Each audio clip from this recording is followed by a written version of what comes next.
Eto nga mga kapentek, dahil malapit na yung pasukan, nagpa-order na ng gagamitin yung aking bunso na Junakis. So eto, tumating na galing sa TikTok, in-order namin. Kulay black ang napili niya. Siyempre black naman talaga yung pamasok mga kapentek, ano. So ang halaga nga pala ng black shoes na ito ay 115 lang mga kapentek. Talagang budget meal para sa mga nagtitipid. Paano ba umorder? Nandyan lang sa yellow basket mga kapentek, ilalagay ko dyan. At ito nga pala, ang size nito ay size 35. Yun yung size nung paa nung aking bunso mga kapentek. Mas maganda nga na maunti-unti na natin yung pangangailangan ng mga anak natin na papasok sa susunod na pasukan para hindi na tayo mabigatan sa gastos.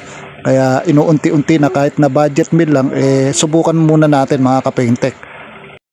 At eto na nga siya mga kapentek, isinukat na nung aking anak. So ayan po siya. So order na kayo, nandyan lang sa yellow basket. So ayan siya, maganda naman siya mga kapentek. So yun lang at maraming salamat.